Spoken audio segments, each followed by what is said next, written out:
You, Director Fuhrer? Yes. Director Bradford? Here. Director Blazer? Here. Director Fletcher? Here. And Director Matthews? Currently absent, sir. Great, thank you. Director Fletcher, will you lead us in the pledge this morning? Yeah, thank you. Please stand. Salute. Pledge. I pledge allegiance to the flag of the United States of America and to the republic for which it stands, one nation, under God, indivisible, with liberty and justice for all. Thank you. Next up is public comment. Jim, could you read this? Public comment is an opportunity for members of the public to address the board of directors on any subject matter that is not on the meeting agenda and is within the board's subject matter jurisdiction. Public comment periods are limited to 3 minutes per person, and the total amount of time for public comment is 15 minutes. Persons participating by way of a video conference or teleconference shall ensure their audio is muted at all times, except when the board chair announces public comment periods. At those designated times, members of the public wishing to speak shall enable their audio and state their name for the record. When multiple members of the public wish to speak, the clerk will determine the order of speakers and announce their names accordingly. To ensure proper conduct, the board reserves the right to mute the audio and video of any member of the public, violating generally accepted principles and decorum of official public meetings. And we'll start with the public comment in the room. Great, thank you. So we have a card here from Mr. McWhorter. Good morning. Chair, point of order. Under what board subject matter jurisdiction is he talking about? Something we can control? Yeah, something within the jurisdiction of the Yuba-Water agency. Correct. Public comment should be relative to something that the water was within the purview of the Yuba-Water agency. Okay, long as it's not about drainage.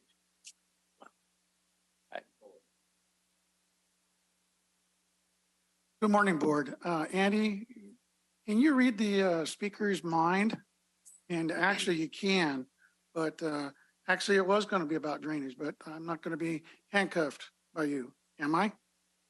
Okay. Good. Okay. Chair. Good morning, board. I've been up here a couple of times before, and I will continue to be up here until we get proper drainage and flood control in Olivehurst. Most notably, it doesn't have to be sidewalks, curbs and gutters. Last time I spoke before the county supervisor board, one of the public members, or the Dan Peterson from Public Works, decided to chime in, and he expressed a value of $10 million. What he didn't mention was that there are actually 3 different options to fix the problem, which I bring to you. We have flooding every year in Olivehurst. So plan 1 would be curbs, gutters, and sidewalks, okay? The full works. Pretty much like when you have a housing development built today, that's what they get. 1955, that didn't happen. So we've been waiting patiently for 67 years, okay? So the 3 plans are, I've already mentioned one. The second one was actually brought to my attention by the Public Works Director, Dan Peterson, and that would be to install the drain pipes and the inlets and then just cover it over, okay? No concrete involved, no curbs, gutters, sidewalks, but people can park their car in front of their house.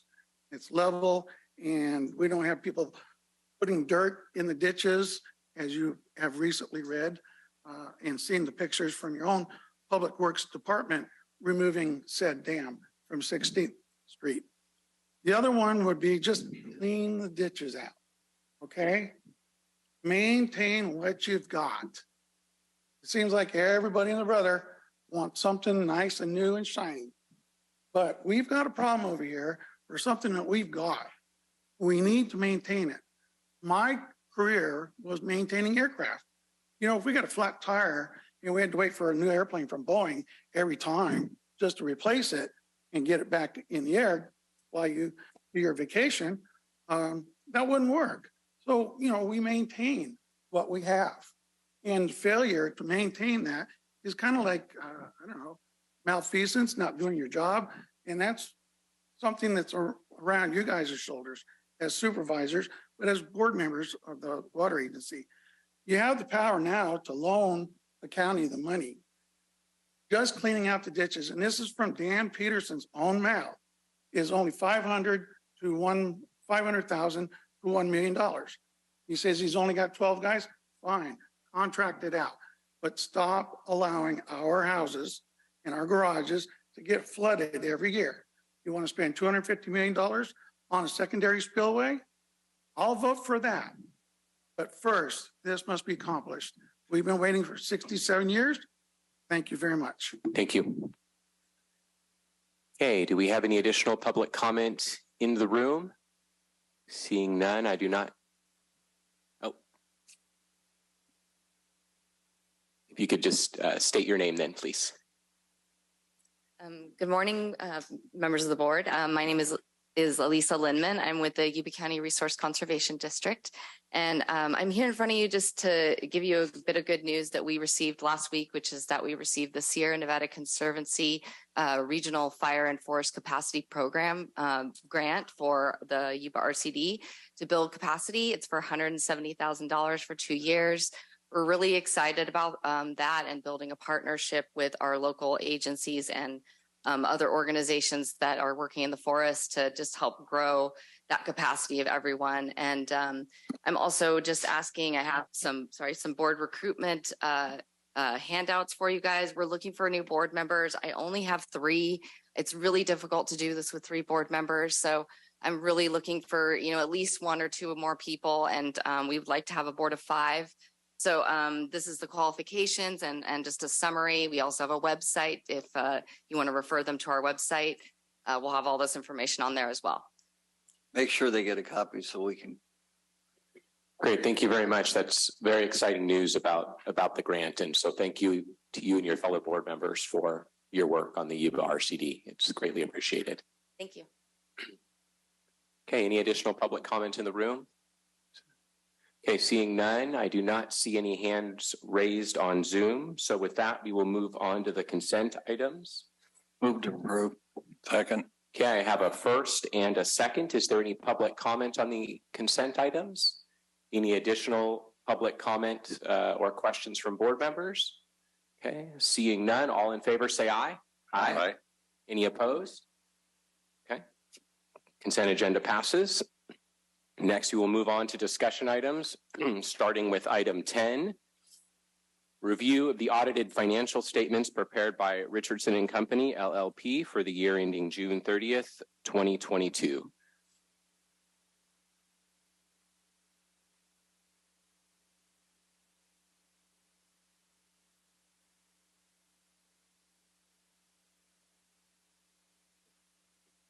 Okay. Morning.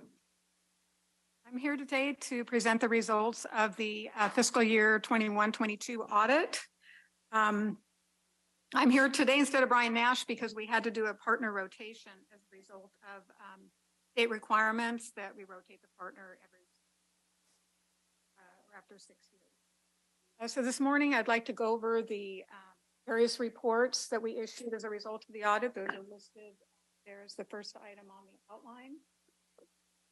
The first item I'd like to discuss is the audited financial statements, independent auditors report. And the independent auditors report is considered an unmodified or clean opinion on the financial statements, indicating that they're fairly presented with accounting principles required by governments. The wording in this opinion is new this year because of changes in audit standards. I'm going to skip over the management discussion and analysis, which is a good overview. If you were to look at anything within this document, it would be the management discussion and analysis. Just discussing some of the changes. This is the balance sheet, statement of net position. A couple changes that we're seeing there. Your cash balances increased by 49 million. 65 million of that is positive cash flow from operations, and then you expended 24 million for capital projects. Down in the equity, your net position, you have 239 million, pretty much non-spendable for your infrastructure, but you have 234 million of resources available for future use. And some of that is set aside in reserves that I'll highlight in a separate footnote. On the statement of revenues and expenses, your operating revenues increased from 76 million, or increased from 92 million up to 128 million. Energy sales decreased about 4 million, mostly pricing related. Water sales, you see a large increase there from 12 million up to 51 million. That's because of surface water sales that occurred during the year, about 130 acre feet. So that increased your revenue substantially. Your operating expenses increased slightly, mostly maintenance activity on the hydro facilities. Your non-operating expenses went down slightly. Last year's numbers reflected a write-down of a loan receivable from the levee improvement district that the district is paying. So overall, you ended the year with a net income of 68 million, and that's an increase over the 24 million from. The next page I'd like to point out is page 17 that shows the reserves.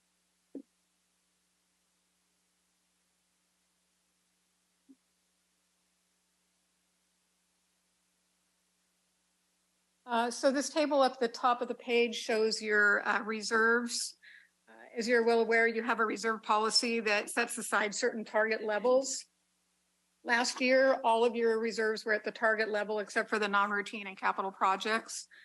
This year, that is now fully funded. So all your reserves are fully funded. In addition to that, you have an additional 31 million that's available for designation or for reserves, but has not yet at this point. So overall, your reserves are at a good position. Next page to point out is the pension.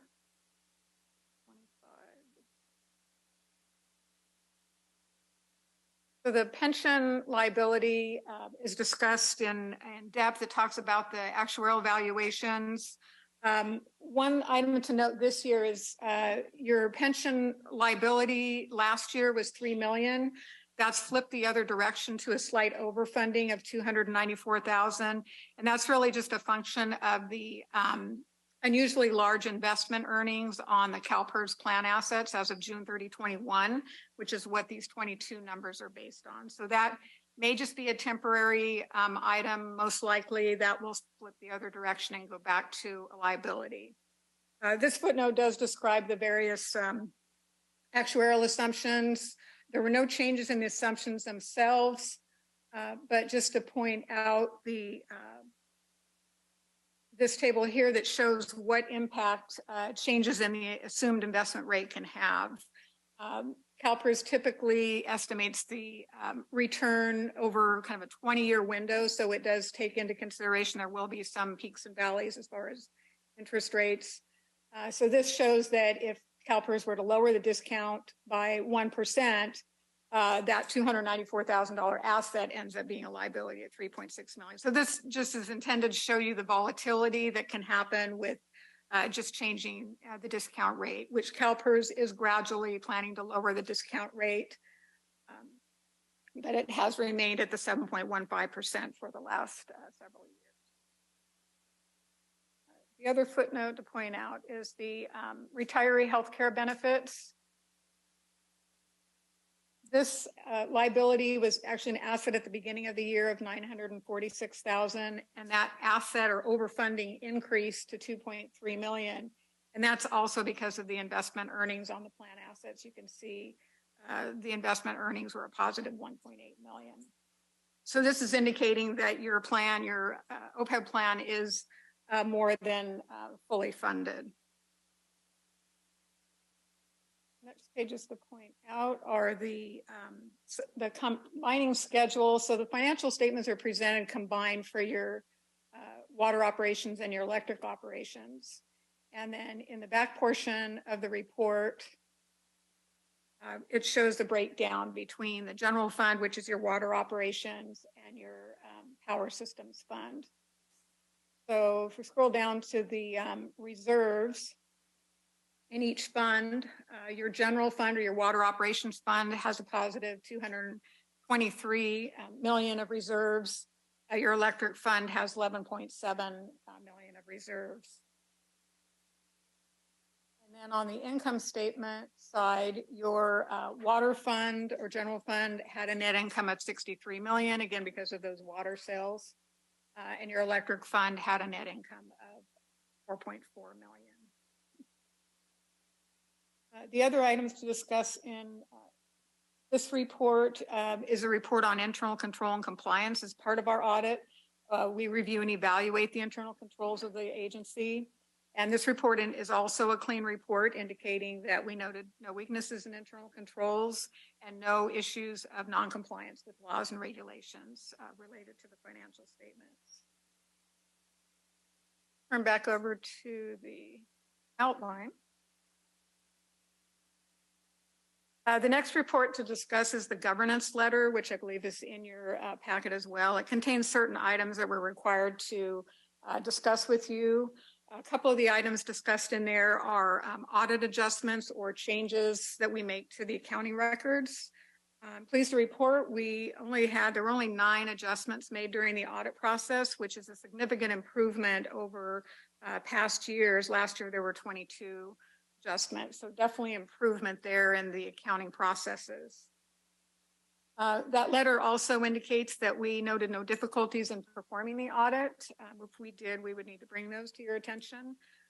Staff was very well prepared for the audit, had everything ready for our on-site visit. Audit process went very smooth. The last document in your package is the management letter. And as I mentioned, these don't indicate any weaknesses in internal controls. Overall, we determined that the agency has good internal controls in place, but there were just a few recommendations, and these are mostly carrying over from past years.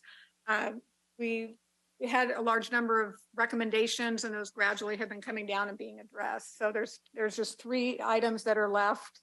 One of them is developing a capitalization policy, which would describe the threshold at which you would capitalize items and also useful lives of assets. We're also recommending that the payroll entries be reviewed to ensure that they're balancing between funds. At this point, some of those entries are causing the water fund and the electric fund to be out of balance. And then the last item is recommending that you set up separate funds within the accounting system. There is separate tracking within the system, but they're not necessarily in balance. So as part of the audit, we typically have had to do an adjustment to get those funds into balance. So we're recommending that fund accounting be done within the accounting system. So overall, a good, smooth audit process, and I'd like to open it up to any questions you may have.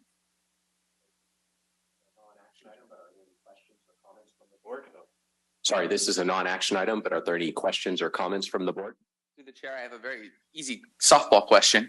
So on the deficiency on PERS and the overfunding, we can't zero it because we can't project things. So what is the range when things are considered normal, where I assume we're at, where good years if we're positive, bad years we're negative, versus what would it be considered a problematic because it was a severe underfunding where even if it was a good year, it wouldn't, compensate? Does it need to be, it's not a set number. It wouldn't, it's like 30 million or 300 million. It would be a percentage. What is that criteria that determines when it's considered significant or problematic?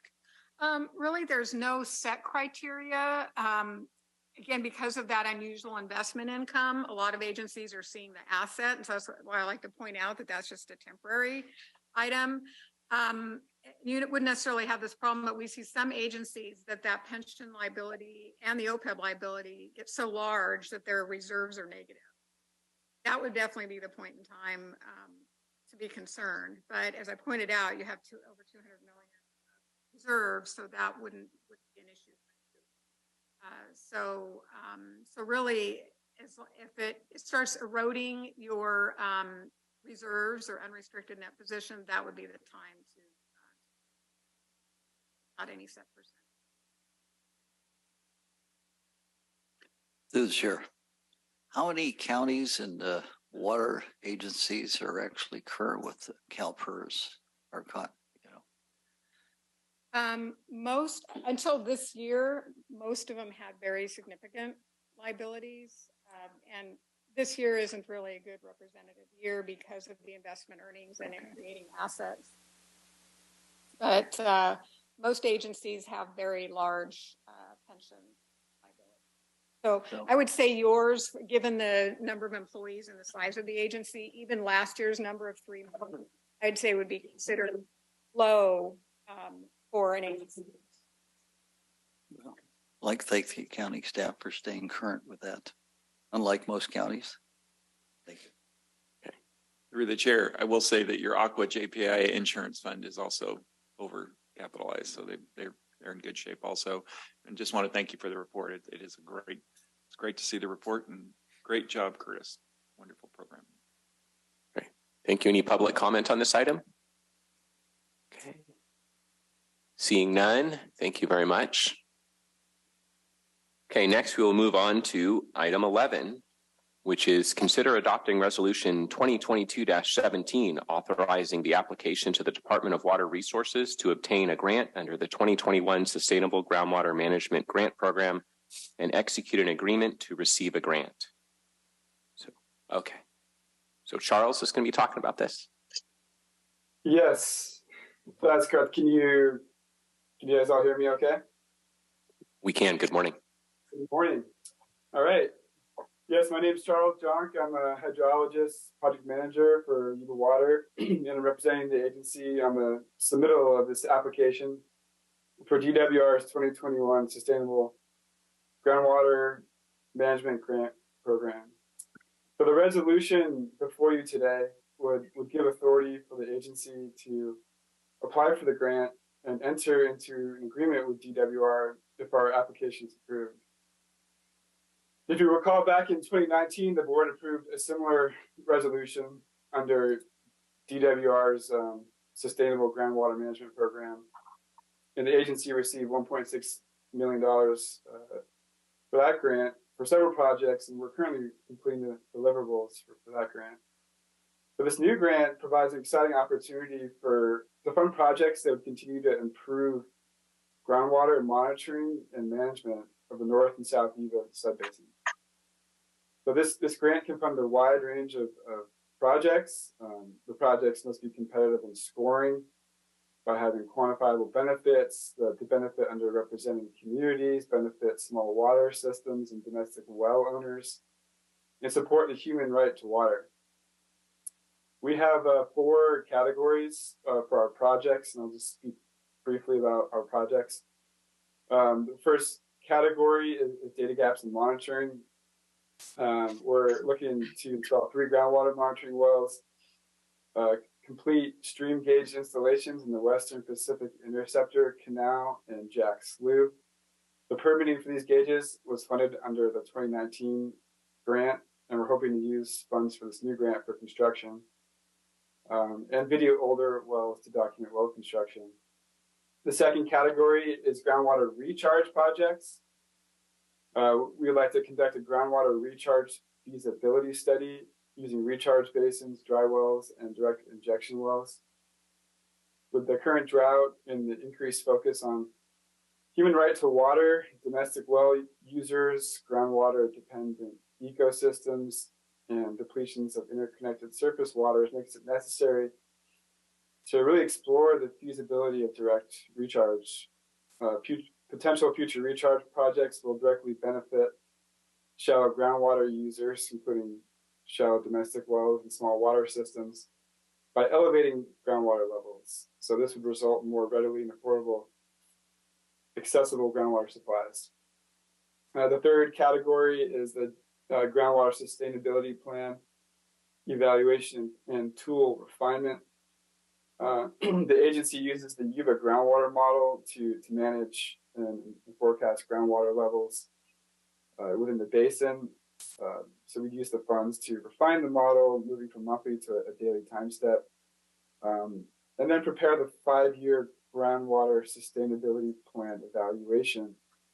You may recall that the Yuba-Waters groundwater sustainability plan was approved in 2021, and every 5 years we're required to do an evaluation of that plan. So we'd like to utilize this grant to fund the evaluation, which is due in 2026. And the last category is canal automation and upgrades.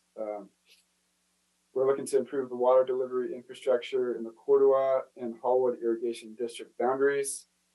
This would improve the efficiency of their water delivery systems and reduce the need for both surface water and groundwater supply, thereby conserving water for local and regional users. So the total funding that we're asking for from DWR is $9 million for these projects. Overall activities carried out under these categories will improve water management relative to groundwater levels, depletions of interconnected surface water, and water quality throughout the Yuba subbasins. So in conclusion, staff recommends board approval of this resolution to support sustainable management of groundwater in the North and South Yuba subbasin. With that, I can take any questions. Thank you, Charles. Questions from the board? Seeing none, any public comment on this item? Okay, I'll entertain. Chair, I'll move approval of resolution 2217. I'll second. Okay, I have a first, and we'll go with a second from Director Vasquez. And all in favor, say aye. Aye. Any opposed? Okay, motion passes. Thank you. Thank you. Okay, next we will move on to item 12. Consider approval of a shift of $3.5 million in previously awarded grant funds to Yuba County for the local share of transportation grants from the active transportation program grant match to a local drainage project for Yuba County Public Works. Morning, Terry. Good morning, board. If you remember, back in June, the County Public Works requested a grant from the water agency of about $15 million, which would be the local match of 3 different active transportation program grants that the county was applying for. By getting that commitment during the application process, it actually gives them more points, more scoring points in the process. And so that you approved up to $15 million for that. These are very, very competitive grants. And I'm happy to report, as I'm sure the board has already heard, the Board of Supervisors has already heard, that the county was successful in getting one of those 3 grants. My understanding, it's the largest grant, this grant in the whole Sacramento region. So it's a $27 million Safe Routes to School project for West Linda. The local share is $5.5 million. So out of the $15 million, they're using $5.5 million. So during the grant process, our local grant process during September that you're going to be hearing about in the next agenda item, the county also requested a grant for $3.5 million for storm drainage infrastructure along Northfield Road and Lyndhurst Avenue. The project is going to be the backbone of storm drainage infrastructure to allow the county to focus on complete streets and other grant opportunities that they can go for.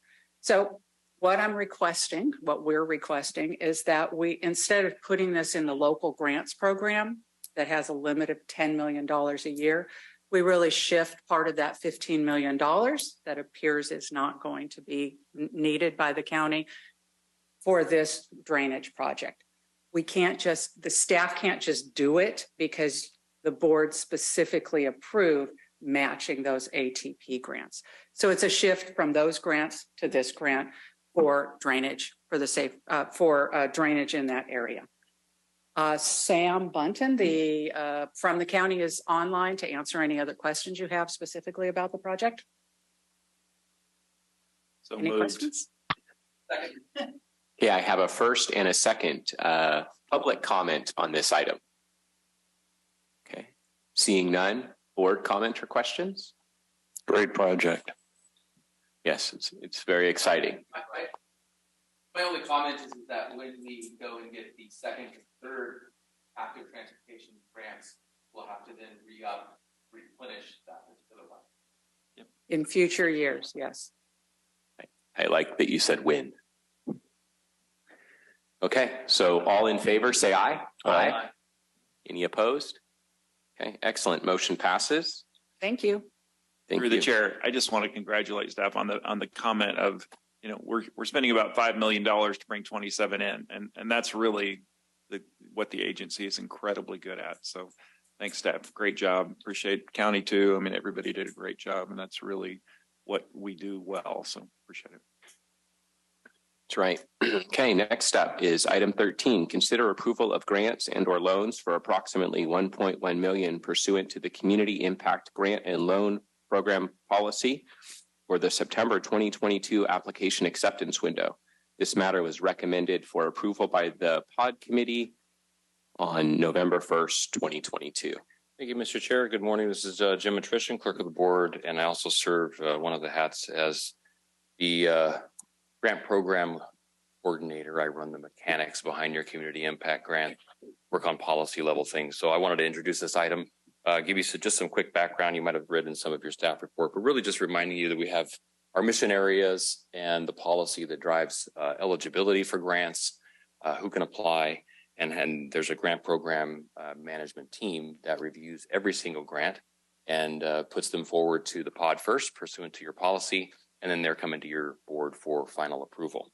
So those 6 grant program areas, I should remember them off the top of my head, but I want to make sure I get them all accurate. Flood risk reduction, water supply and management, watershed resilience, which is an important component lately, water conservation, water education, and the Bill Shaw rescue equipment. So we'll be hearing from 3 of those grant program managers today because they fall into these buckets for this particular round. This agenda item, as you notice, is about $1.1 million for this September window. About 600,000 of that is in this fiscal year, and then the rest of it is in ensuing fiscal years as projects progress through their various phases. So if there's no questions for me at this moment, we'll start with Jackie Silman for the Bill Shaw grant applicants. And then I also want to, I'm grateful for the grant applicants who are both online and in the room who are here to support the items. We'll hear from the grant program managers primarily, but they may defer any specific questions on projects to one of the applicants if necessary. Fair enough? Great. Okay, thank you, gentlemen. Jackie. Thank you, Jim. Morning, Jackie. Good morning, board. Do you want me to take each one separately? Read them all? What's your pleasure? Okay. I think a summary of all of them, but certainly mentioning all of them, I think is important. All righty, I can do it. We only have a few hours here. Okay, I'm ready. All right. So I'm going to start with application 1, which was Linda Fire Protection District, Swift Water Rescue Equipment. So the Linda Fire Protection District provides swift water technical and urban search and rescue response throughout the district. They provide additional support to Yuba County Sheriff's Department Swift Water team. The request is to replace the dry suits, water shoes, and personal flotation devices. The current items are close to their life expectancy. So some of this equipment has been in service since the late 90s. With the growth of the district, they have added additional trained staff needed for that specific gear. And Fire Chief Heggelstrom is here if there's any questions on that. Okay. Application 2, Foothill Fire Protection District. They are hose and hose pack equipment. So the Foothill Fire Protection District is located in the northernmost portion of Yuba County. It consists of 112 square miles, including portions of New Bullards Bar Reservoir from the Morin Cove up the North Fork to Slate Creek. During 2021, volunteers responded to a total of 503 calls for service. Many of these calls were mutual aid to areas including Camptonville, Dobbins and Oregon House, Loma Rica, Forbstown, Bangor, and LaPorte. So in the last several years, our fire district has responded to several large fires, including the North Complex. So their request is for hoses and hose packs replacements. The new equipment will allow the firefighters to continue their mission to provide fire safety to the community and surrounding areas. The sooner they can deploy hose from those packs, the faster they can contain the fires and the path, saving lives and property. Application 3, Dobbins Oregon House Fire Protection District Safe Gear Equipment. I think there's something in this. So the Dobbin Oregon House Fire Protection District covers 72 square mile area in the northeastern portion of Yuba County, centered on the towns of Dobbins and Oregon House. Requesting funding to purchase gear and equipment for firefighting, extradition rescue, and scene safety equipment. So they're looking for items such as portable lights, pro-atomic rescue harnesses, firefighting protection gloves, everything to keep them safe.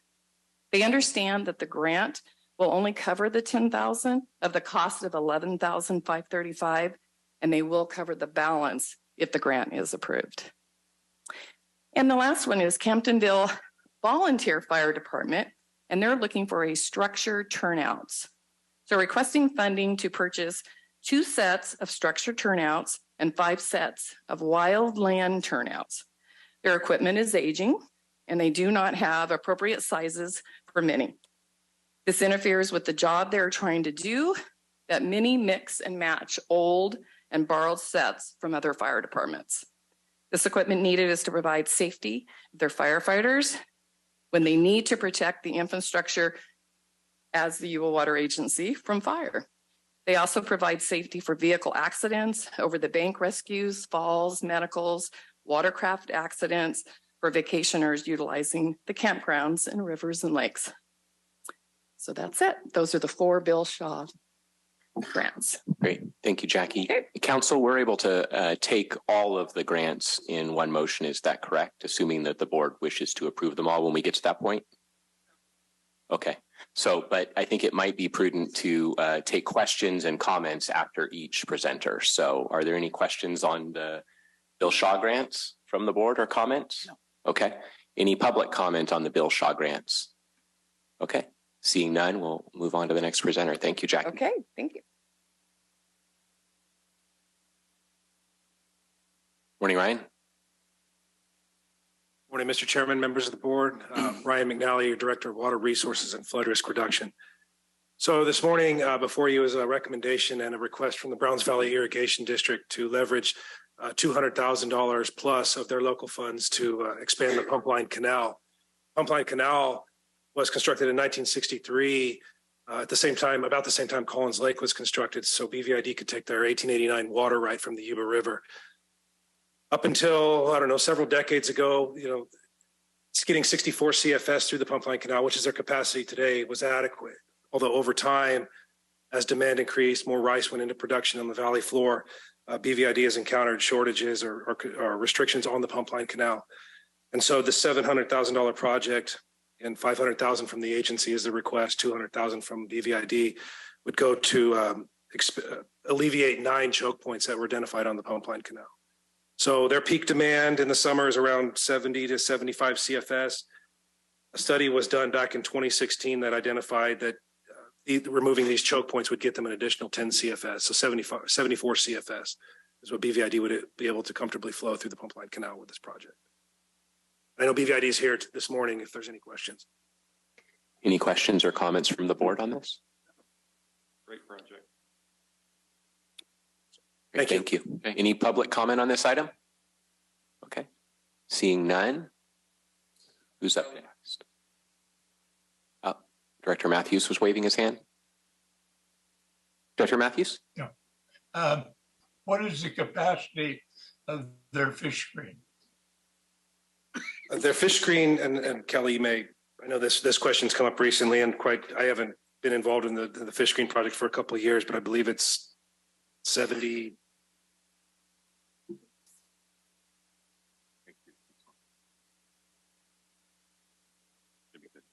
Good morning, Kelly McNally, Browns Valley Irrigation District. Capacity of the fish screen is rated at 68. However, sometimes there is more availability to pull water through it. At this point, we can't even get to the capacity of the fish screen because of the choke points throughout the district. And so most of the time we're sitting right around 70 to 72 is what we need. And we have some other places further down the line that we can add to it, but we are very much limited to the capacity and these certain choke points within the We can't hear. Did you say you couldn't hear, Charlie? No. Could you speak by the microphone? You said the capacity for the fish screen was 68? Maybe this one's, okay. 68 is the capacity for the fish screen, but our pumps are able to pull in more and not have damage to that area. But that is what the fish screen is rated at. Thank you. We can't hear you, Charlie. Okay. Any additional comments or questions on this item or on this presenter? Okay. Hearing none, we'll move on to the next presentation. The next one will be from Joanna Lassard. Joanna's online. Good morning, Joanna. Morning. Hi, Joanna Lassard. I'm a project manager for the Yuba-Water Agency, and I lead the Watershed Resilience Program. So today I'm going to talk about 3 projects that came through this grant round through the Watershed Resilience Program. The first one is led by the Bear Yuba Land Trust. They're requesting just over $135,000 to complete work on the Yuba Rim Trail. So our $135,000 would pay for forest thinning treatments and meadow restoration to complete 1.5 miles of the Yuba Rim Trail. And this leverages previous work that was done on this trail, as well as $45,000 in cost share from the Bear Yuba Land Trust.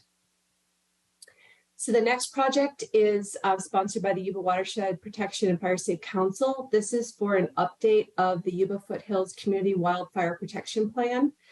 The council has applied for a grant to pay for this work, and they're requesting $15,000 in cost share from us to help them win that grant. However, if they're not successful in winning that grant, they're requesting that in this grant round, we hold $200,000 in funding to then pay for this plan update if needed. It's a very important planning grant. Keeping these plans updated is important for strategic planning throughout the county for important fire risk and watershed health projects. So it's a very important project to allow for leveraging external funding for implementation for projects included in that plan. And then the development that's needed to help with our forest health work. So that $500,000 in funding was awarded. Our $108,000 grant would help start this work in Yuba County and help build this project first within Yuba County as a pilot to that larger program. So overall, we're requesting to award $443,000 that would leverage $545,000. However, if that planning grant is awarded, we would only need $258,000 out of our grant program at this time. And I believe we have the project sponsors here if there are any questions. Great. Thank you, Joanna. Any questions from the board? Yes, if I could, through the chair. On the fire protection, if we do it as it says now, there would not be a revisiting of it if they did not get their $185,000. They have already been approved for the full $200,000. Is that accurate? That's what we're requesting, correct, is to award the $200,000 just in case, but we're really actually only approving $15,000 now. And if they didn't win that, then we would go ahead and write the grant for $200,000 to pay for the planning. Okay. And then the gist of what it is that they're just updating the fire protection plan they already have to be more current? Correct. It's a requirement for those plans to stay up to date with new requirements and to be aligned with new strategic plans coming out of the state. It's a regular requirement when you go for implementation funding that the planning grants the regional plans are kept up to date. So projects have to be in those plans. Those plans have to be up to date in order for us to be eligible for implementation funding. And what was the date of the previous plan that we would be updating? That's a good question. Allison, I believe, is on the line. She could give us more information on the current plan. Yes, our previous CWPP is from 2014. So we're about 8 years old. A lot of grant opportunities out there say, your plan has to be no more than 10 years old. So we are coming up quickly to that deadline. But yeah, 2014 to answer your question. Thank you. Okay. Any public comment on this portion? Great. Thank you, Joanna. Okay, I believe we have one more for Wheatland Fire.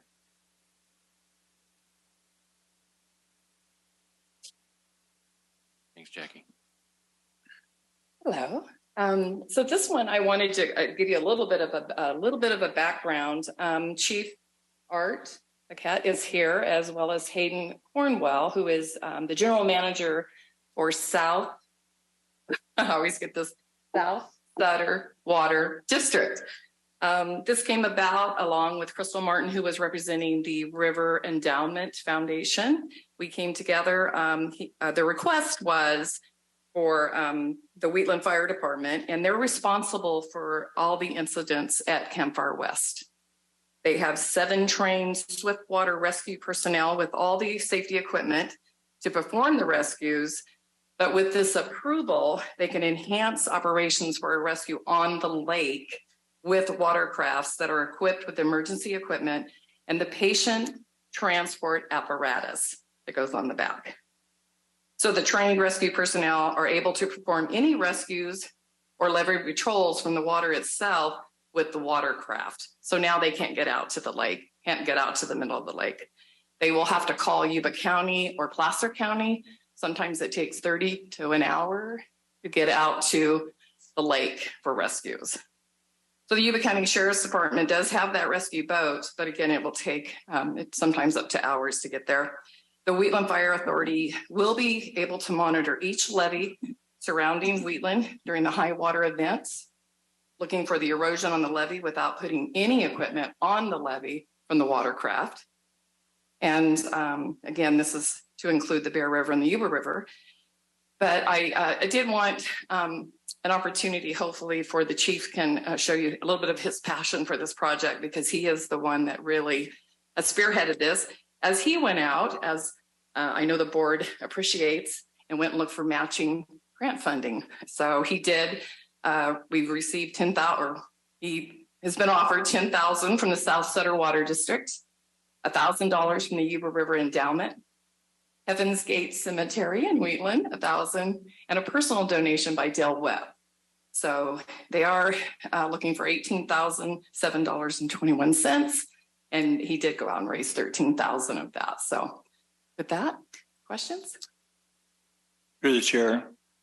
I believe I understand that the Sheriff's Department does not routinely patrol the lake. Is that true? That is correct. That is correct, unless they're called. Right. Yeah. Having patrolled there, this is money well spent. Immediate response. But that lake gets real big when you're about nose level with it. Okay. And can I just take a moment to introduce Hayden Cornwell? He is the general manager from the Yuba-Sutter. I just wanted, he's come to every single meeting to support this. So just wanted to take that time. So awesome. Okay. So I think this is an amazing opportunity to increase public safety in the south part of the county. And so I want to thank all the partners and Chief for going after additional funding and then coming to us for the match that you need. So we certainly appreciate it when agencies do that, and we want to leverage our dollars the best we can to get the most benefit that we can. And when we're able to partner with other groups and just be a piece of the funding, we really see that happen. So thank you. Okay. Any additional comment on this particular item? Okay. With that, I will entertain a motion to through the chair. Wait a minute. I don't know. I'm going to go with Director Fletcher being his last meeting, and then we'll go the second with Director Vasquez. If we could amend it slightly, I would like to change on the community fire protection plan that we fund 15,000 currently, and then we can revisit it if they don't get their 185,000 for further funding as necessary. Would the maker of the motion in the second be willing to amend their motion in their second? Okay. You have an opportunity to make a motion to that if you want, right? Or do we vote on, I forget how this works. We vote on an existing motion on the table. Okay. So we're going to go ahead and do a roll call vote on the existing motion on the table to approve all the funding. So through the chair, just a quick comment. Listening over the last hour, the agency, very solid. Our financial, our future, our reserves, everything. This department, management, staff, board has done a tremendous job over the last 8 years. I love it. And at the same time, we actually have funds to make this community safer. So back to our original, the motion is yes, I would approve as standing, and I believe there was a second. Okay. Roll call vote, please. Thank you. Let's start with Director Bradford. Yes. Director Fletcher. Yes. Director Fuhrer. No. Director Matthews. Sorry, not technically here. My error. Director Hasty. Aye. Director Blazer. Yes. Director Vasquez. Yes. 5-1, sir. Okay, great. Thank you. It would have been a yes, but I'm not allowed to vote. Thanks, Charlie. Thanks, Charlie. Okay, next we will move on to item 14. Consider establishing an ad hoc temporary committee regarding energy sales. Yeah, periodically we review the energy services agreement we have with our energy provider, our scheduling coordinator. We've done an analysis at the end of last fiscal year and would like to have an ad hoc to discuss the findings and potential options moving forward. Okay, thank you. I did have a couple directors reach out to me and express some interest in this committee. So I do have a question though. Do we know approximately the duration of this committee? Do we anticipate that their work will be wrapped up within the term of all existing board members, or do we expect it to spill over into January? It definitely could spill over to the next to the next calendar year. However, there's a significant milestone is to discuss the results of the findings and give direction on the first step. The first step is a major step going forward. Depending on that direction, that'll determine what we actually do in 2023. So there will be value in this calendar year to basically my goal is to have an ad hoc meeting between now and the 20th and then have the board take action on the 20th on some clear direction. Okay. So given that, the directors that expressed interest to me were Director Matthews and Director Hasty. And I think as long as we can wrap up our work prior to the beginning of January when we have a change in directors, then I think that would be acceptable. So no problem. And we could redo an ad hoc if needed at the beginning. Okay. Yeah, I think that would work. If there's a next step, we can make a new ad hoc after that for the following. So, okay. So, Chair, Mr. Chair, will you also be sitting on the committee? Yes, I'm also interested in serving on the committee. So, so with that, unless there's any big opposition from the board, I would appoint myself, Director Hasty, and Director Matthews to the committee. We'll reach out to you to schedule that meeting. Okay. Thanks. Thank you. Okay. Next up is item 15, recognition of Randy Fletcher for outstanding service and support to the community during his term as director to the agency. So I have a resolution. Would you like to go down there with me and I can read it down there? I think we should go down there You have to go. for me to read it. So let's go. You made everybody else, so. I don't like this precedent.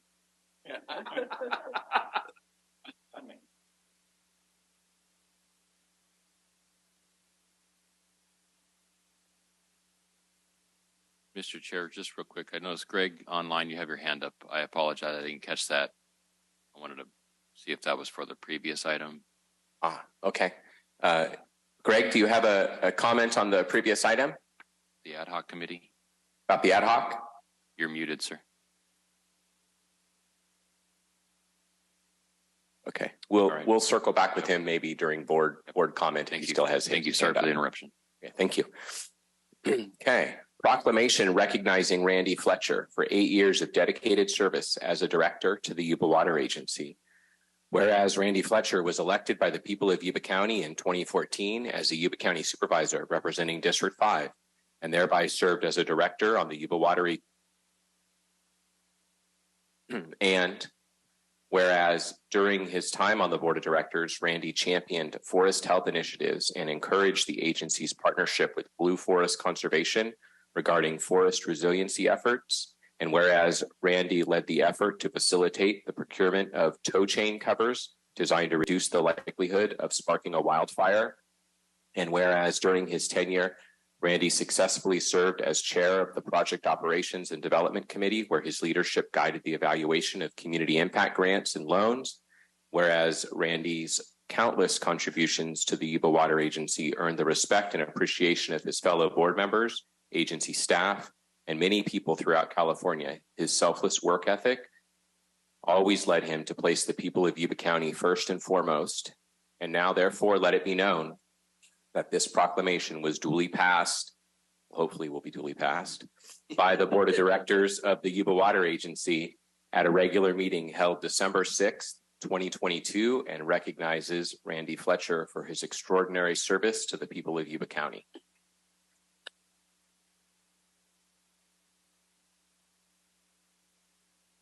Go ahead.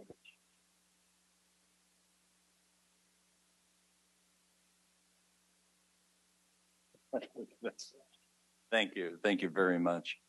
You know, I put together a 40-page document. The dog ate it, so we won't go into that.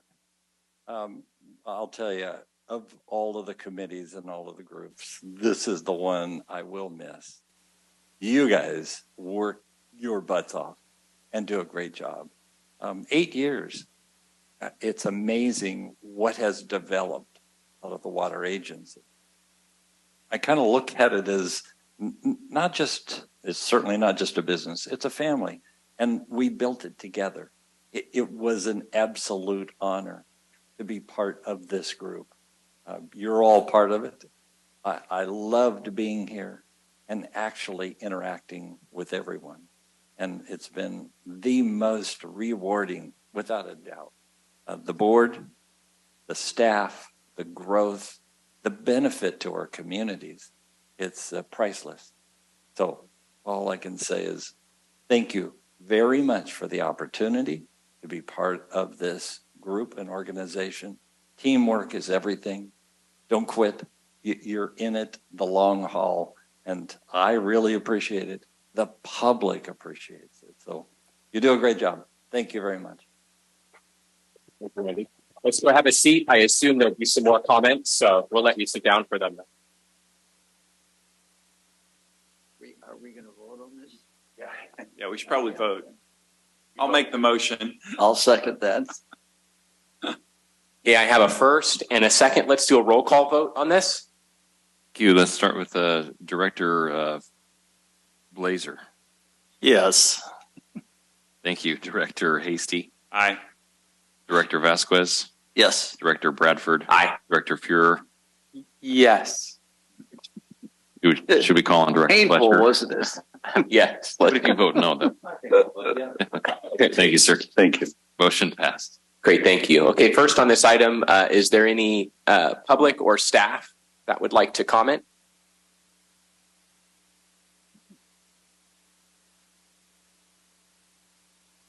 See you.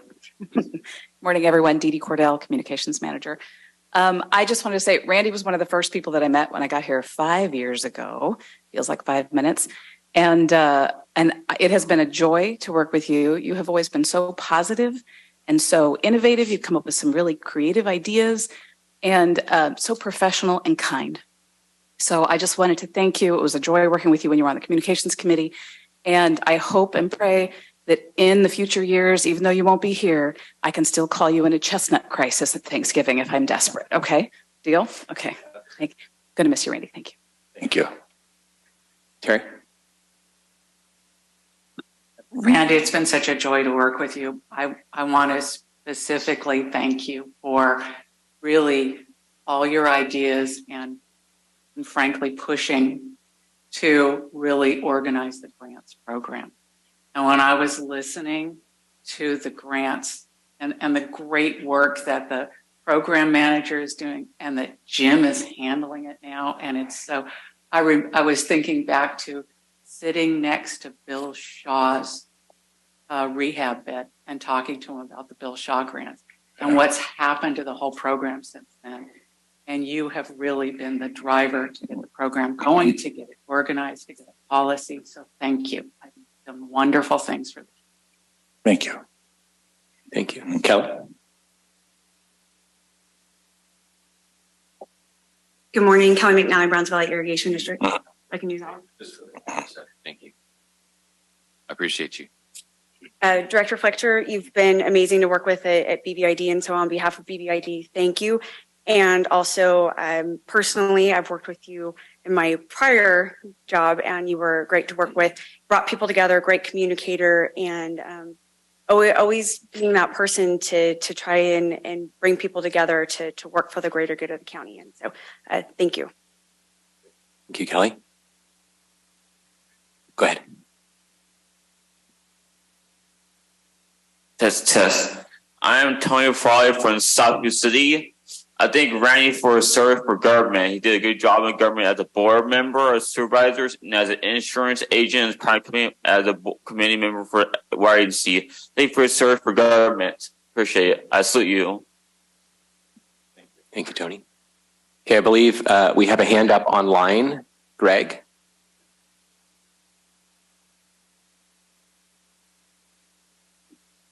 Greg, you're muted, sir.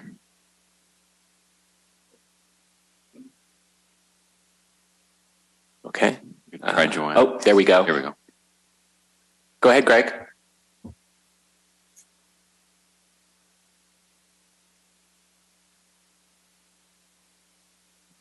That foothill internet.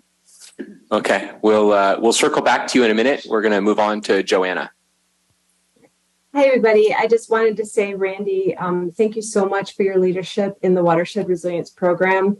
When I joined the agency and started working that program, I was just overwhelmed with how impactful and strategic and collaborative that program is. And I just really want to honor your leadership in developing that program, and I'm lucky to be a part of it.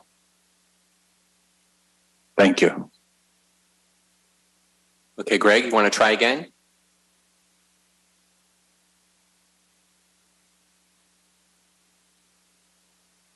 Okay, we'll move on to Willie. Randy,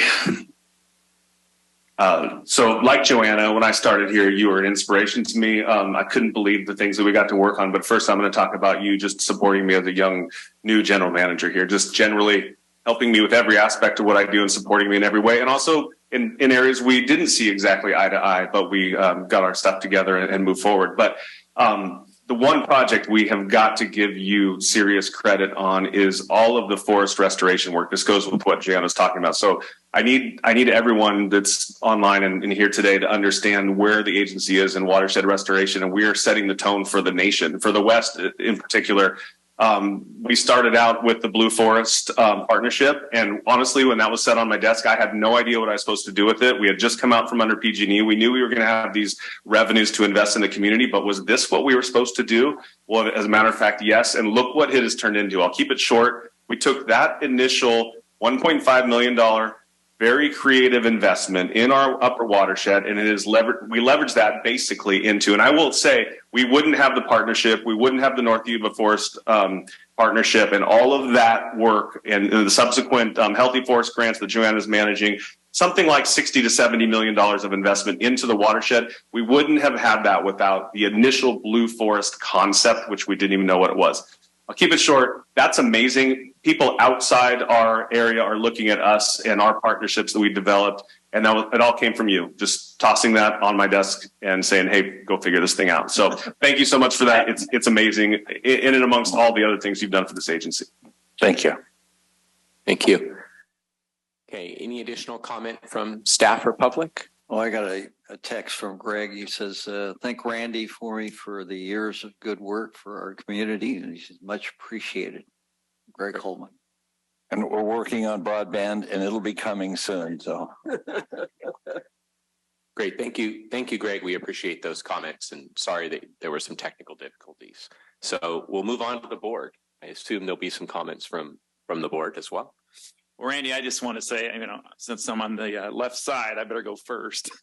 I just want to say it's been a joy to work with you. Appreciate your positivity and just the things we were able to get done. And I just appreciate you. You had no lack of big ideas, and you brought them to the agency, and you sold the ideas. And we see a forest management program that's literally the envy in the United States of everyone. And so just want to thank you and appreciate all the work you've been doing, and look forward. I hope that you will enjoy your retirement and just have a wonderful time spending time with family and friends, and making up for all that time that you missed.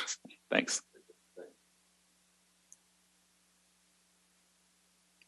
Anyone else? Randy, there's as I've gone through life, I meet very few people that have achieved the success in in people management that you have. And I think I've been able to say this for about 4 people in my many years, and the world's a better place with you in it. So thank you very much. Randy. No more favors. So yeah, no more favors. So as a relatively new supervisor, it was very helpful to have a stable, even-minded elder. One of the few on the board. To be able to bounce ideas and get inspiration from. So thank you very much. Thank you. Okay. So looks like maybe I'll get the final word. So 3 words that I think that describe you: collaborative, passionate, and visionary. And all of those will certainly be missed on this board. I think you are a tremendous asset to this organization and to this community and to this county. I think one thing in addition to those 3 words that I would say is you're very good at being focused on the unique needs of your district, but still taking an approach for what's best for all county residents. So while your biggest passions are in the foothills, and I think around forest management, fire prevention, doesn't stop you from being extremely supportive of things like wastewater to the South County, economic development, and other things that are important for the county residents as a whole. And I think that's an amazing example for all elected officials about that balance between the needs of those who directly elect us and the needs of the entire community that we serve. And I think you've done an outstanding job of balancing those. So thank you, and you'll be missed. Thank you very much. You know, the community should be very proud of this board, let alone staff, of all the great things they do. And they've done a tremendous job. I'm very proud to have been here and work with all of you. So thank you very much. Thank you.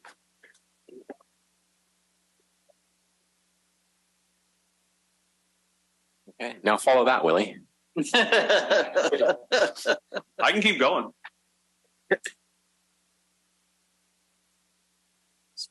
Manager's report. Gotcha. Sorry.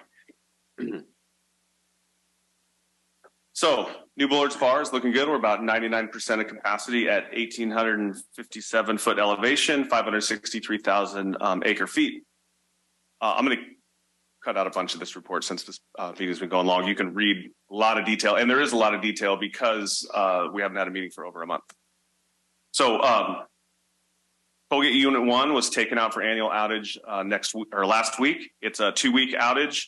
It's an abnormal schedule for the outage for Colgate 1 and 2 this year because we were planning to have a tunnel outage next year, so we had a compacted outage. We kept the outage schedule, so Colgate 1's out now and Colgate 2 will be out in a couple of weeks. I think things will go as planned there.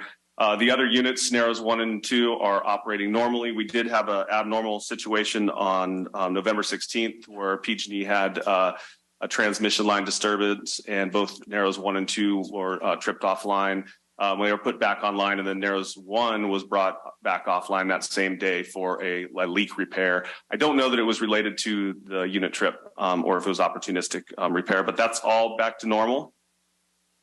We're still in significant drought throughout the state. I was on the NACWA Drought Management Task Force this meeting, along with Brent and others in the region. And yes, we are getting some wonderful and needed precipitation last week and this week, and probably in the next 5 to 10 days, which is really great. However, the state is still significantly dry, and it's going to take a good year to get us anywhere near normal. So obviously we welcome this, and it's great for our watershed, but it's still dry. We are seeing increased runoff, however. You get these first storms of the year and they saturate the soil, and you don't really see the streams and rivers increase until you get some significant rainfall. But over the past several days, we're seeing increases in inflows, which is great. Hopefully we can keep it up.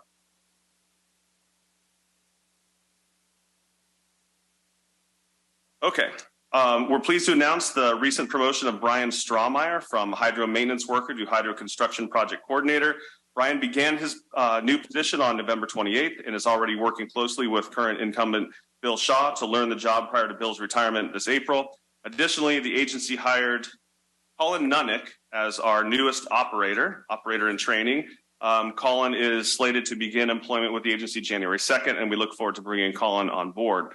The HR team is excited to announce that we are formally scheduled to kick off our Human Resources Information System project in January. I've reported on that in the past, and that will be kicking off then. And the HR team just recently completed health insurance open enrollment, including the transition from CalPERS health insurance to Aqua JPIA. And as far as I know, that's done. Significant work has been done in the community relations and communications area. There's a lot of work in there. I'm not going to read you the 6 or 8 paragraphs of stuff there. You can go ahead and read that. But one thing I did want to report on that I think is interesting, and it's bigger than just the local stuff, is that Discovery Channel work that we had done where we repainted the targets and had that filmed by the Discovery Channel. They're going to air that on January 18th. And that'll feature our Chief Dam Safety Engineer, Tim Trung. So I know I'd reported in the past that that's supposed to be aired, sometime in 2023. January 18th is the day. Our next board meeting. Time? Yep. Our next board meeting is, a time? I don't have a time. Sorry. I'm sorry? Discovery Channel. Yep. Our next board meeting is December 20th. Thanks, Gary. Great. Thank you. Okay, we'll move on to board member reports. Charlie, I apologize for not asking if you had a comment earlier. So do you have any comments? No Okay. comment. Great. Thank you. We'll start with Director Vasquez today.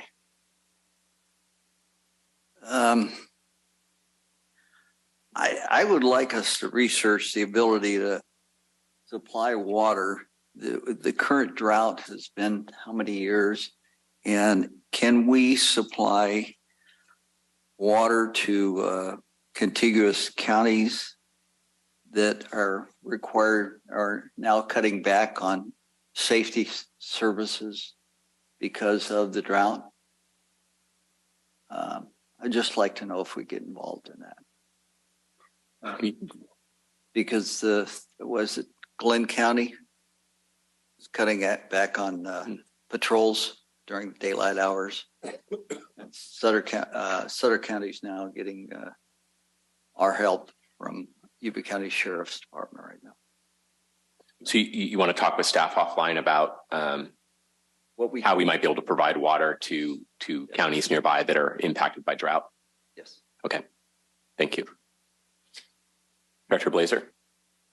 I think it's worthwhile mentioning a couple of things going on in Marysville. They had a really well-attended town hall meeting, which I think Gary and I and John, I think, were all attended that. They had a good turnout. They got a lot of input from citizens. It was all about traffic.